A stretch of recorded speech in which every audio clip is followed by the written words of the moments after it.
વાહ, ખૂબ જ સરસ. આ કદાચ એવી વાત હતી કે કદાચ ઘણા બધા આપણામાંથી કોઈને ખ્યાલ નહીં હોય, તો ખૂબ જ સરસ. તો હવે જસ્ટ મારા મગજ પ્રમાણે એવું થાય છે કે મહાભારતની શરૂઆત થતી ગઈ છે, કે શકુની કેરેક્ટર આવી ગયું અને કૌરવો અને પાંડવો પણ હવે ધીરે ધીરે આવશે. તો એમાંના સૌથી મોટા પાંડવ, જ્યેષ્ઠ પાંડવ કર્ણની આપણે વાત કરીએ. ભલે 5 પાંડવો અલગ છે, કર્ણ અલગ છે, હકીકતે તો પાંડવમાં જ કર્ણ પણ આવે છે. તો એક મને કર્ણ વિશે જાણવાની વધારે જિજ્ઞાસા છે. તો એક્ઝેક્ટ મને કહેશો કે કર્ણની શરૂઆત થી આપણે એના વિશેની કંઈક એવી વાત કરીએ કે જે આપણે બધાને ખ્યાલ ના હોય. બહુ સરસ સવાલ પૂછ્યો તમે. બહુ ઇન્ટરેસ્ટિંગ કેરેક્ટરની વાત કરીએ છીએ આપણે. તો આપણે એવું કરીએ કે આને એકદમ સરળ ભાષામાં સમજીએ અને શરૂઆત આપણે એમના જન્મથી કરીએ. એટલે જન્મથી કેવી રીતે એમનો ઉછેર થયો, કે એમને શિક્ષા લીધી, આગળ જઈને એમને કેવી રીતે યોદ્ધા બન્યા અને મહાભારતમાં એમનું શું યોગદાન છે. પણ એના માટે આપણે ફરીવાર હસ્તિનાપુર જવું પડશે, કારણ કે એટલો સમય તો વેડી ગયો. થોડું હું તમને ટ્વિસ્ટ કરીને કહીશ. હસ્તિનાપુરમાં જોવા જઈએ ને તો કુંતી, પણ કુંતી માતા જે છે ને ત્યારે એમના મેરેજ નતા ત્યાં. તો કુંતી માતાના ત્યાં છે ને દુર્વાસા ઋષિ પધારે છે અને એ જ્યારે આવે છે ત્યારે એમની કુંતી માતાની સેવા કરે છે, ભોજન કરાવે છે, એમનું દેખરેખ રાખે છે. હવે આ જોઈને દુર્વાસા ઋષિ જે છે એકદમ ખુશ થઈ ગયા, પ્રસન્ન થઈ ગયા કે વાહ, આટલી સારી સેવા થઈ. તો એમને એક વરદાન આપે છે, ઈચ્છા પુત્ર વરદાન. હવે એ એવું હતું ઈચ્છા પુત્ર કે એ જે પણ દેવ નું આહવાન કરે એ આહવાન પ્રમાણેનું એમને આશીર્વાદ મળે અને એ પ્રમાણેનું છોકરાનો જન્મ થાય. હવે કુંતી યંગ એકદમ એક્સાઇટેડ થઈ ગઈ કે આટલું સરસ વરદાન. તો એમને ચેક કરવાનો પર વિચાર્યો કે હું એટલીસ્ટ વખતો તો કરી દઉં કે સાચું છે કે શું છે, કેવી રીતે. તો એ ટાઈમે સૂર્યદેવનું આહવાન કરે છે અને સૂર્યદેવ પ્રસન્ન થાય છે, એમને ઈચ્છા પુત્ર આપે છે. અને એ બાળક જે આવે છે ને એ કુંડળ અને કવચ સાથે આવે. નાનું બાળક છે પણ કુંડળ અને કવચ સાથે આવે, બાય બોન જ. આ જોઈને કુંતી માતા ખુશ તો થાય છે, પણ એના દિમાગમાં બીજી એક વસ્તુ એ છે કે એક તો એ યંગ, એમના મેરેજ નથી થયા અને સમાજ શું કહેશે કે વગર મેરેજ એમને ત્યાં સંતાન છે તો સંતાનને મોઢું શું દેખાડશે, આની પરંપરામાં કેવી રીતે એક્સેપ્ટ કરશે.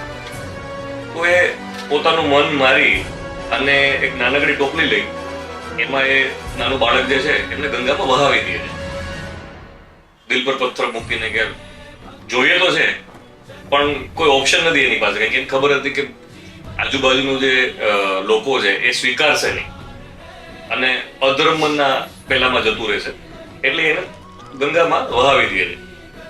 એ વહેતા વહેતા પાણીમાં જાય છે ને ત્યારે એક કપલ, લાઈક આપણી ભાષામાં કહેવાય કપલ છે, અધિરથ અને રાધા, એક પતિ પત્ની છે.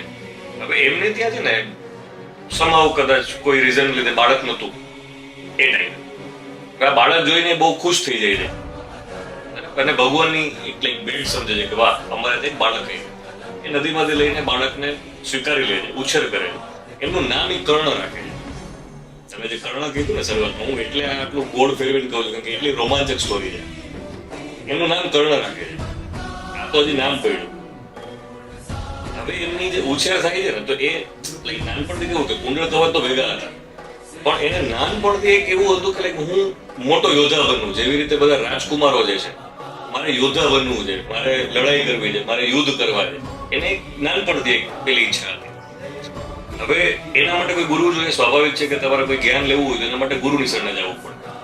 પણ જે એમના માતા પિતા જેમને એમને ઉછેર કર્યો, અધિરથ અને રાધા, હવે એ છે ને એકચ્યુઅલ રથ ચલાવવાનું જે આપણે સારથી કહીએ ને એ સારથી હતા. એટલે સુતપુત્ર લાઈક નીચી જાતિ. એ ટાઈમે જાતપાતનું પેલું હતું કે ભાઈ નીચા મોટા બધું. તો એ દ્રોણાચાર્ય પાસે જાય છે કે દ્રોણાચાર્ય જે છે ને એ પાંડવો અને કૌરવોને શિક્ષા આપતા હોય છે, ધનુર્વિદ્યાથી લઈને બધી રીતે. તો એ દ્રોણાચાર્ય પાસે પહોંચે છે કે મને શીખવું છે, પણ એને ખબર પડે છે કે સુતપુત્ર છે એટલે એ શિક્ષા આપવાની ના પાડે જાતપાતને લીધે. તમે જોજો ભવિષ્યમાં કેવડા મોટા યોદ્ધા થાય છે, પણ એને પોતે હાર ન માની.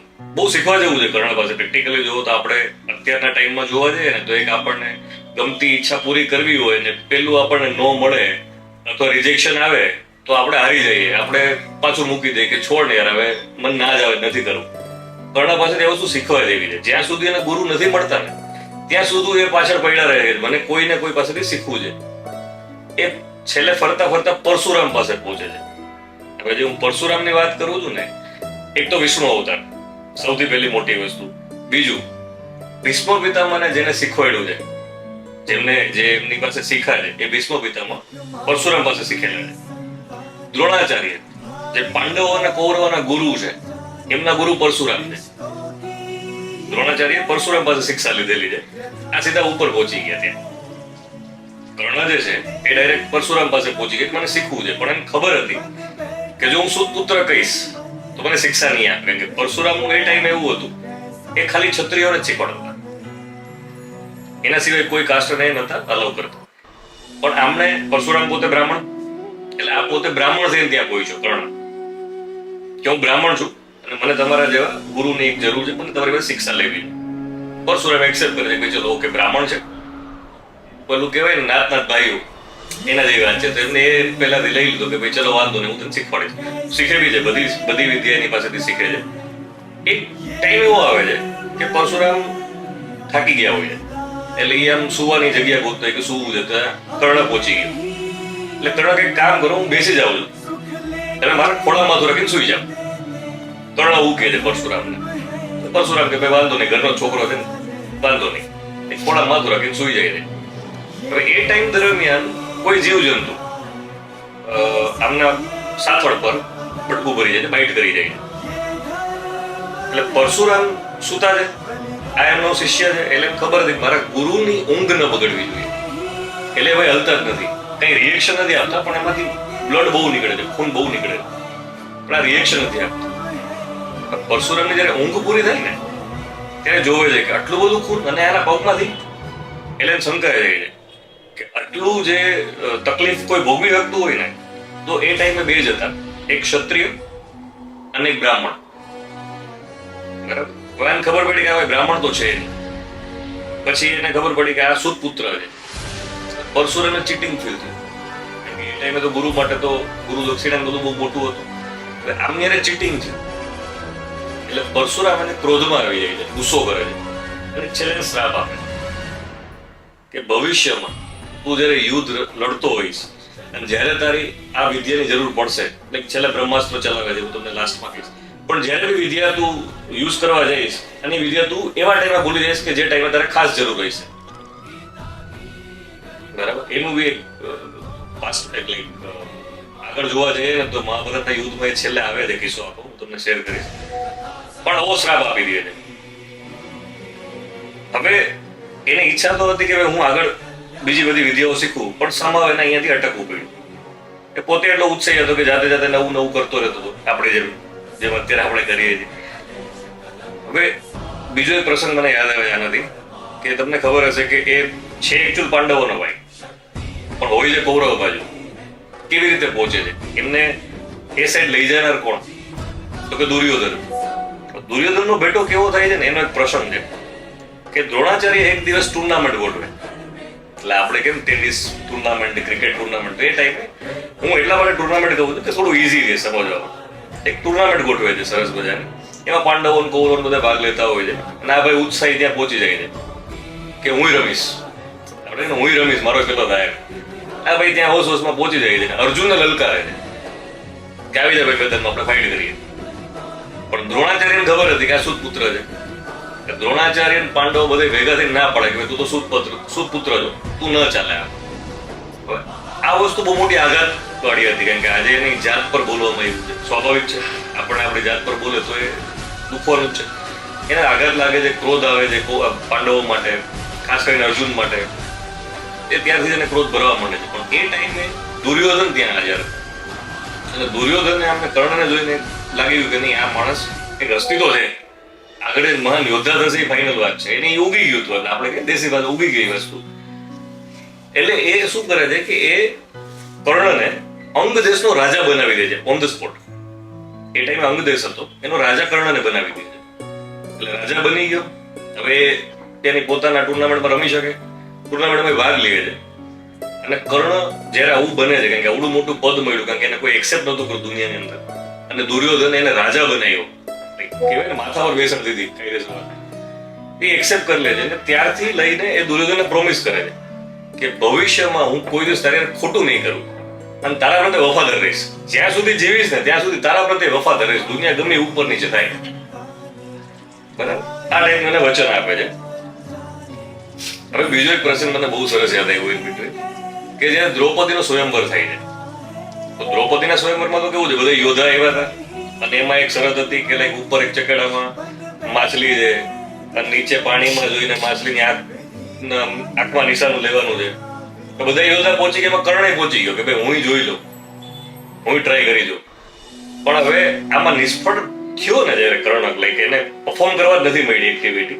એમાં બે લોકોનો હાથ છે એક તો દ્રૌપદી ખુદ પોતે એક તો સુતપુત્ર છે એટલે ભેગું નહીં થાય અને એનું અપમાન કરીને કાઢી મૂકે છે કે ભાઈ તું તો સુતપુત્ર છો અહીંયા તો બધા મોટા મોટા રાજકુમારો બેઠા છે બધા ક્ષત્રિયો બેઠા છે બરાબર ને જબરદસ્ત ઇન્સલ્ટ કરીને કાઢી મૂકે ના પાડી દીધી બીજો હાથ છે એની કૃષ્ણ ભગવાનનો છે એ જનરલી બહુ લિમિટેડ જગ્યાએ ઉલ્લેખ છે કૃષ્ણ ભગવાનને ખબર હતી કે એના મેરેજ અર્જુન હારે થવાના છે અને એને અર્જુન હારે જ કરાવવાના દ્રૌપદીને અર્જુન સાથે જ મેરેજ કરવા કૃષ્ણ ભગવાનને ખબર હતી જો કર્ણ આવ્યો તો એ બાજી મારી જાય એટલે એ ધીમેથી આમ કહી દે દ્રૌપદીને કે આ તો શું પુત્ર છે જરાક જોઈ લેજે આપણે કે ચાલી મારી દીધી કૃષ્ણ ભગવાન તો પહેલેથી તોફાની જરાક આમ તું તણખલું મૂકી દીધું દ્રૌપદીને હળગાવી દીધું ભાઈ તું જોજે આ સુત પુત્ર છે ખોટી જગ્યાએ ભટકી જઈશ એટલે એનું અપમાન ને બધું થાય છે એટલે બે લોકોનો હાથ છે કે એમાં કર્ણ પરફોર્મ નથી કરી છે બરાબર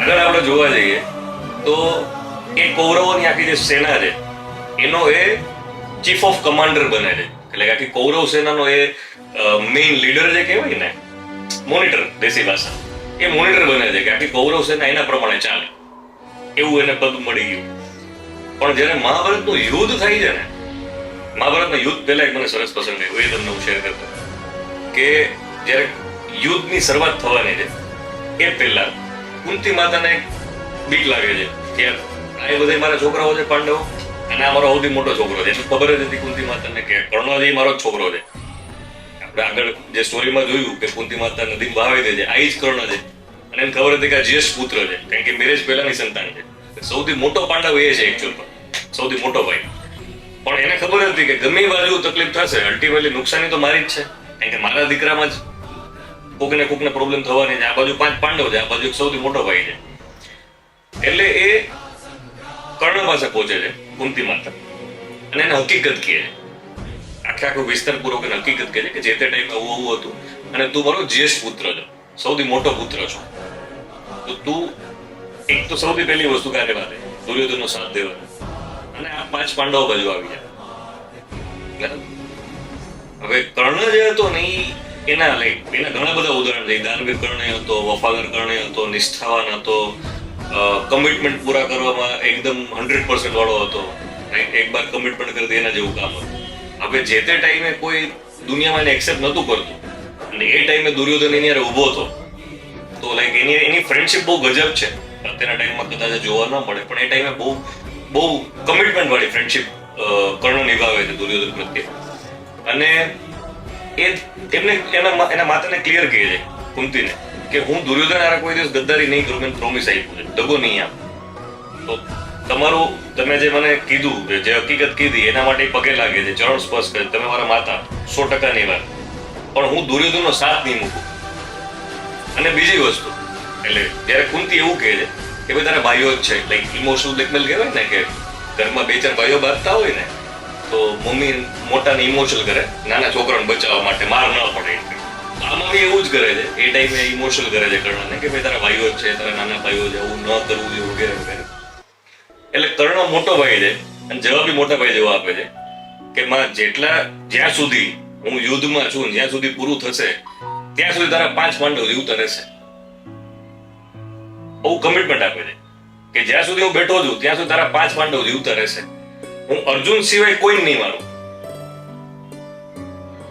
અર્જુન સિવાય હું એકે છોકરાને હાથ નહીં લગાડું કારણ કે મહાભારતના તમે સંવાદ જોવો ને તો ઘણો બધો ટાઈમ એવો છે કે યુધિષ્ઠિર નહીં મારી શકે છે એમને મારી શકે છે સહદેવ નકુલ નહીં મારી શકે એમ હતા પણ એ નથી કરતા, કારણ કે એને માની વચન આપ્યું છે કે હું કોઈને હાથ નહીં અડાડું.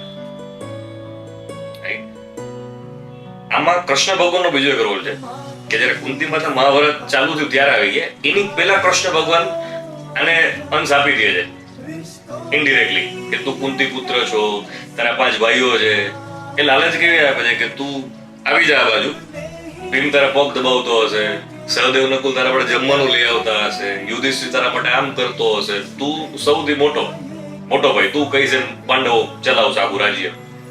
પણ સમાવે વર્કઆઉટ નતું થતું, ત્યારે સેમ આન્સર આપે છે કે હું દુર્યોધન દગો નહીં કરું.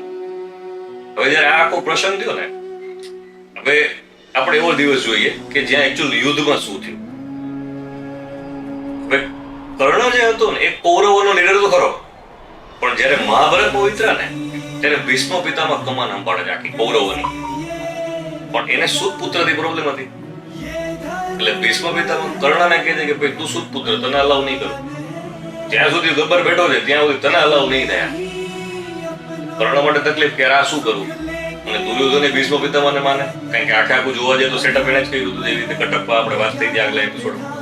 એટલે એને ઇગ્નોર નતો કરી શકતો, અને કર્ણ હારે ભાઈબંધી એટલે એના માટે ધર્મ સંકટ જેવી વસ્તુ હતી. પણ અલ્ટિમેટલી યુદ્ધ હતું એટલે કઈ બોલી શકાય એવું નતું. એટલે ભીષ્મ પિતામહ આખી કમાન સંભાળે છે કૌરવોની, અને એ 10 દિવસ સુધી ભીષ્મ પિતામહ આખું ઓપરેટ કરે છે. એમાં કર્ણ ક્યાંય નથી હતી 10 દિવસ સુધી. ઇનફેક્ટ મહાભારત જોવા જઈએ તો 18 દિવસ છે, પણ ભીષ્મ પિતામહ 10 દિવસે એને સમાવ એને ઘણા બધા ઘાવ લાગી ગયા હોય છે, અને મરણ પેટ પર પથારી પર પહોંચી જાય છે. ત્યાં સુધી એ કર્ણ એન્ટ્રી નથી મારતો. જ્યારે દ્રોણાચાર્ય આવે છે આખી કમાન સંભાળો, ચીફ ઓફ કમાન્ડર જ્યારે દ્રોણાચાર્ય થાય છે, ત્યારે એ અલાઉ કરે છે કર્ણને કે ભાઈ વાંધો નહીં, હવે તો આવી જાય. એની પહેલા ઘણી બધી એમને જ્યારે એક્સેપ્ટ થઈ ગયો તો દુર્યોધન હારે કે ભાઈ હવે આની ભાઈબંધી થઈ ગઈ, રાજા થઈ ગયો, પછી દ્રોણાચાર્ય ધીમે ધીમે એક્સેપ્ટ કરી લીધું કે આ ભાઈ ચલો ઓકે પાર્ટ ઓફ ફેમિલી છે. અને દ્રોણાચાર્યના નેતૃત્વની અંદર કર્ણ મહાભારતમાં 11મા દિવસે ભાગ લે છે, 11મા દિવસે એન્ટ્રી મારે છે.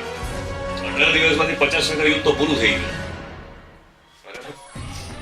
એકચ્યુઅલ જોવા જઈએ ને તો પાંડવોના ઘણા બધા મેઇન જે યોદ્ધાઓ હતા ને એ કર્ણ એકલા માથી રહે, એટલી તાકાત હતી. એમાં સૌથી સારો એક પ્રસંગ જે મારો ફેવરિટ છે આખા મહાભારતમાં, એ સંવાદ એવો છે કે કૃષ્ણ ભગવાન અર્જુનના સાથે એ રથ ચલાવે છે અને અર્જુન તીર છોડે છે. આ બાજુ કર્ણ અને એમનો સારથી. હવે કર્ણ જયારે તીર મારે ને એમના રથ ઉપર, તો એ લાઈક 2 કે 3 ફૂટ પાછળ જાય, બરાબર, અર્જુનનો રથ. અને અર્જુન જે તીર મારે ને કર્ણના રથ ઉપર, તો એ 10-15 ફૂટ પાછળ જાય, બરાબર. તો જયારે કર્ણ મારે ને ત્યારે કૃષ્ણ ભગવાન છે ને એ કર્ણને જ વાહ કરે. એટલે આવું 4-5 વખત અર્જુને જોયું. અર્જુનને થોડુંક તકલીફ થઈ ગઈ કે આ ખોટું થઈ જાય. ભગવાનને કે ભાઈ તમે નક્કી કરો કઈ બાજુ રમવો છો, મારી બાજુ છો કે આ બાજુ છો, તમે ટીમ તો નક્કી કરો યાર. કૃષ્ણ ભગવાનને કહે, કૃષ્ણ ભગવાન કે ભાઈ એ કર્ણ છે, હું તને સમજાવું શું કામ એવી તાકાત છે એની. તું જે રથમાં બેઠો છો એ રથ કોણે બનાવ્યો? તો કે અગ્નિદેવ. બીજું તારો સારથી કોણ છે? વિષ્ણુ ખુદ પોતે, ગબ્બર ખુદ પોતે, આખી સરકાર હલાવે છે એના જેવી વાત છે. હું પોતે આખું યુનિવર્સ ચલાવું છું. ત્રીજું તારી ધજામાં કોણ બેઠું છે? તો હનુમાનજી. તું વિચાર કર કે અમે ત્રણેય છીએ છતાંય તારો રથ જે છે એ 2-3 ફૂટ પાછળ જાય છે. અમે ન હોય તું ક્યાં જાય? એની તાકાત એટલી છે, આટલી તાકાત વાળો છે. એક એન્ડ ઉપરની સ્ટોરી છે, પણ હું વચ્ચેથી બીજી એક તમને સ્ટોરી કહું, દાનવીરની. અર્જુનને વિશ્વાસ નતો કે આ બધું મિથ્યાઓ છે કે હશે ભાઈ, કર્ણની બધે વાહ કરે છે, પણ ઠીક છે. તો એક ટાઈમ કૃષ્ણ ભગવાન એવું કહે છે કે હાલ ભાઈ તને હું લાઈવ દેખાડું, આપણે એની પરીક્ષા લઈએ. એટલે અર્જુન અને કૃષ્ણ ભગવાન એ બે વેશ બદલીને આવે છે અને દુર્યોધનને ત્યાં પહોંચે છે રાતના ટાઈમે. વરસાદ બહુ ચાલુ હોય તે દુર્યોધનને પાસે પહોંચી જાય. કર્ણ ઓફકોર્સ ત્યાં જ હતું. દુર્યોધનને કહે છે કે મારે ચંદનની લાકડી જોઈએ છે, ચંદનના લાકડા આવે ને એ જોઈએ.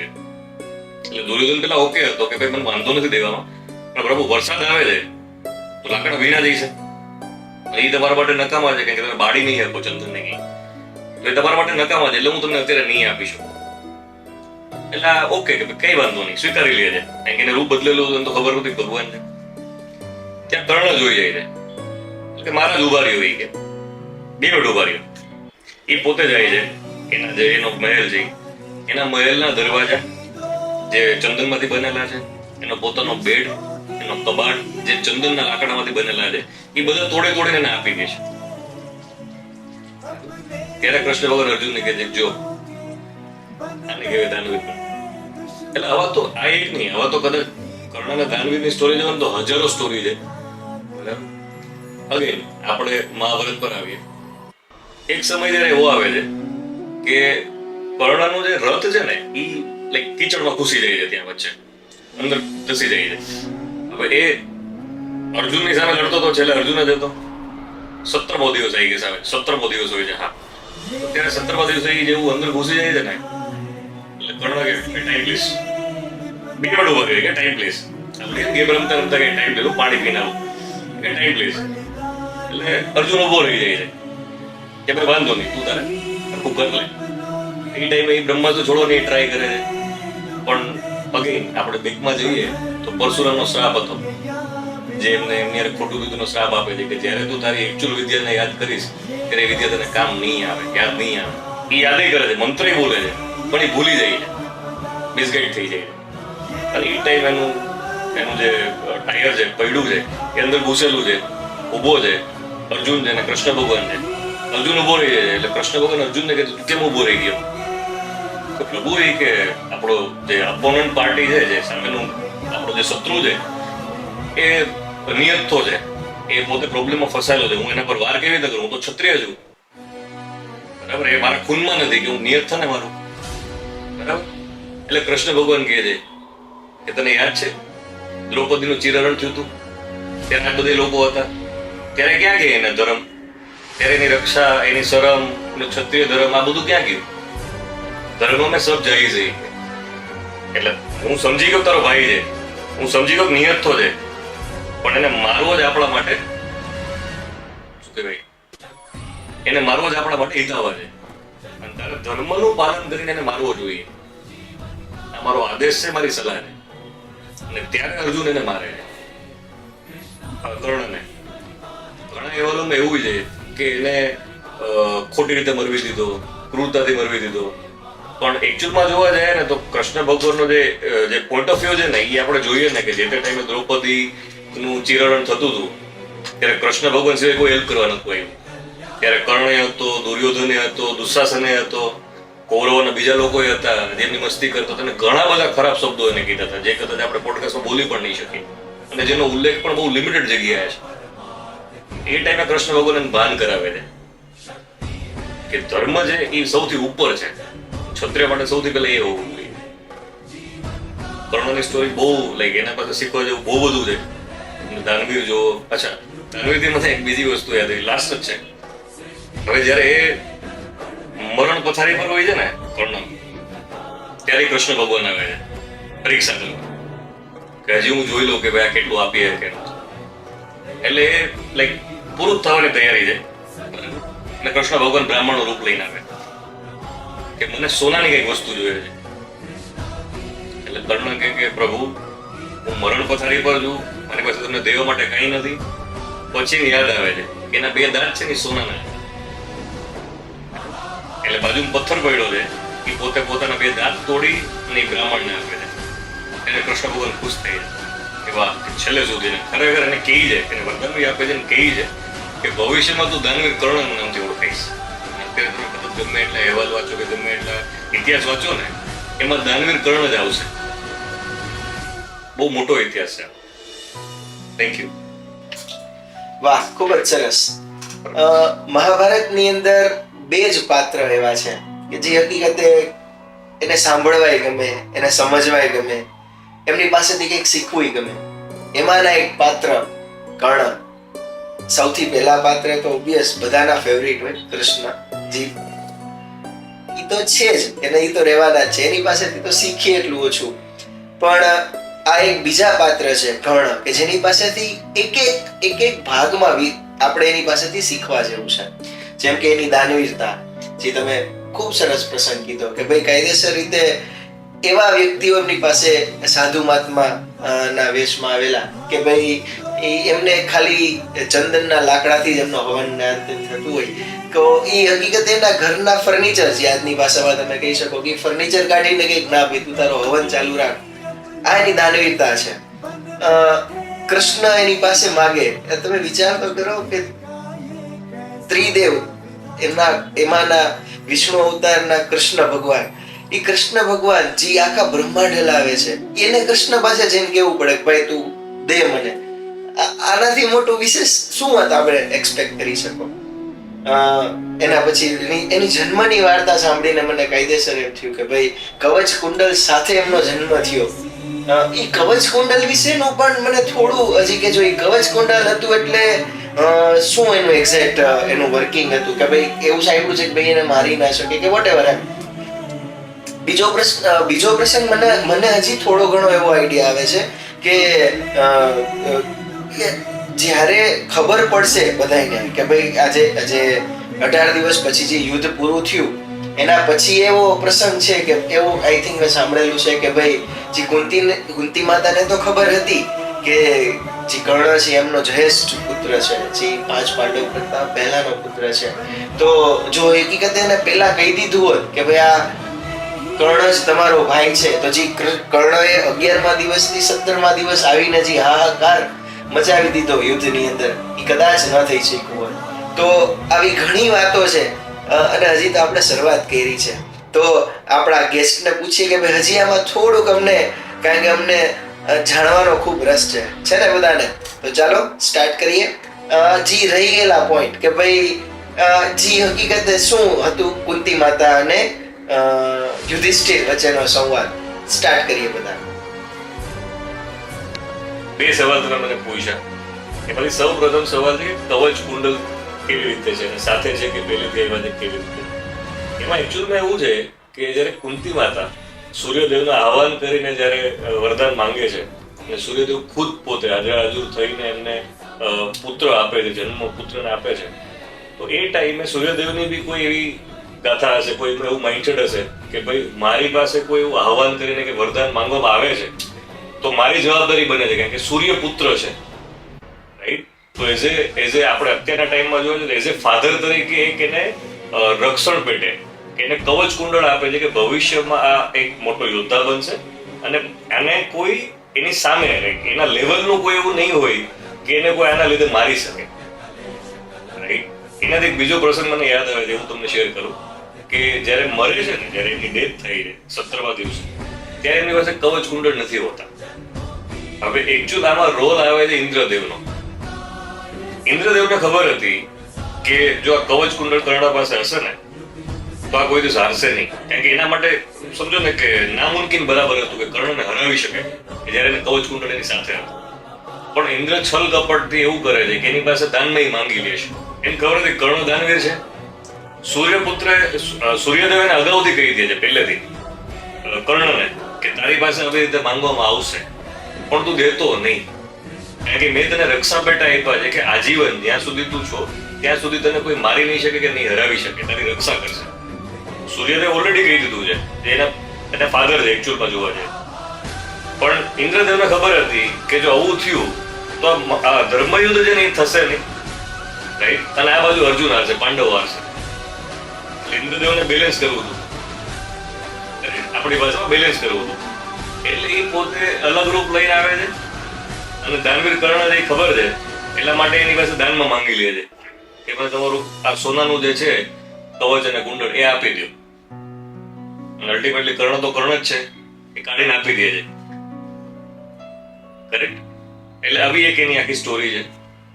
બીજું જે છે એ બહુ રસપ્રદ છે અને લગભગ બધી જગ્યાનો ઉલ્લેખ છે અને પ્રેક્ટિકલ લાઈફમાં લાઈક અત્યારે કળિયુગમાં જોવા જઈએ ને તો આ પ્રૂવ એ થાય છે, પુરાવો છે, આનો સત્ય હકીકત છે કે જે તે ટાઈમે આ યુદ્ધ પૂરું થયું મહાભારતનું, 17મા દિવસે કર્ણ મૃત્યુ પામે છે, અંતિમ શ્વાસ લે છે, 18મા દિવસે જયારે આવે છે ત્યારે આખું યુદ્ધ પૂરું થઈ જાય, કારણ કે મેઇન યોદ્ધા જે એમના છે મૃત્યુ પામી જાય છે. હવે કુંતીને મનોમન અફસોસ થતો હતો પણ એને ખબર હતી કે હવે બધું પૂરું થઈ ગયું છે તો એટલીસ્ટ મારી ફરજ આવે છે માતા તરીકે કે હું એટલીસ્ટ મારા છોકરાઓને સાચી વસ્તુ શેર કરું કે એકચ્યુઅલમાં શું હતું. એટલે એ 5 ભાઈઓ જેમના પાંડવો છે એને જઈને એની હકીકત કહે છે કે વિસ્તારમાં રાખી હકીકત કહે છે કે કર્ણ જે છે ને એ તમારા બધાનો મોટો ભાઈ છે. જેને તમે યુદ્ધમાં મારી નાખ્યો છે. Right? એમને પોતાનું મન હળવું કરી લીધું, એમને શેર તો કરી લીધું, પણ યુધિષ્ઠિર ખાલી યુધિષ્ઠિર નથી, ધર્મરાજ યુધિષ્ઠિર કહેવાય છે. તમે અહેવાલ વાંચો ને તો ધર્મરાજ યુધિષ્ઠિર કહેવાય છે.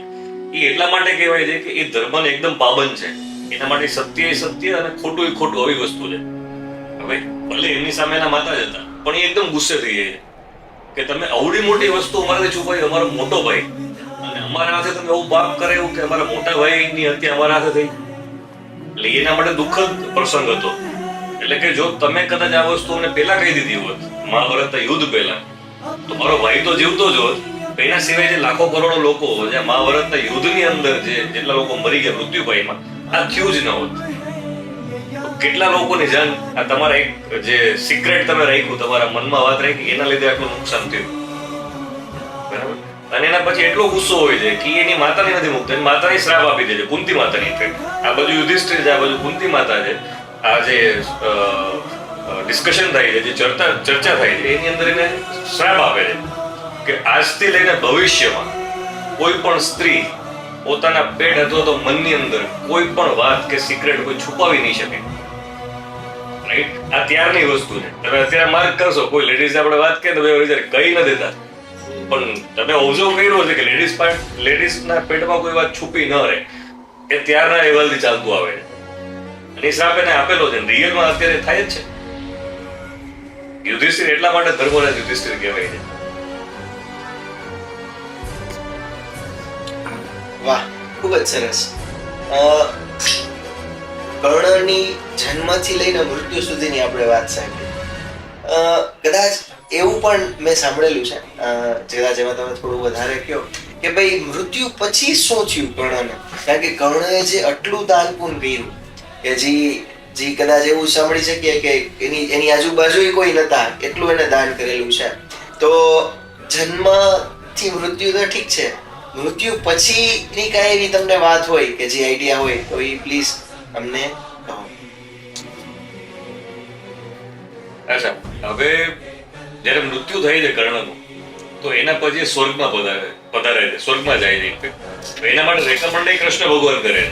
કારણ કે તમે પ્રેક્ટિકલ જોવા જાઓ તો એ રહીમો જે ખોટી સાઈડ થઈ, એને મહાભારતનું યુદ્ધ તો લઈ ગયું, પણ ખોટાનો સાથ દઈને એકચ્યુઅલી એને મહાભારત લઈ ગયું. હવે એ જોઈને એમને કૃષ્ણ ભગવાનને ખબર હતી કે ખોટાની સાથે જે ફણી વફાદાર થઈને રમે છે. બાકી તમે એનું આખો લાઈફ સ્પેન જુઓ ને, વફાદાર છે, દાનવીર છે, ઓવરઓલ જોવા જાવ તો એના કમિટમેન્ટ પૂરા કરે છે, સંબંધો નિભાવે છે, ખોટું કોઈ દિવસ નથી કરતો, અને જેમનું પ્રોમિસ કર્યું છે ત્યારે ઊભા છે. તો આ બધા એનામાં પોઈન્ટ સારા હતા. એટલે કૃષ્ણ ભગવાન એને રેકમેન્ડ કર્યું કે અમને સ્વર્ગમાં સ્થાન આપો.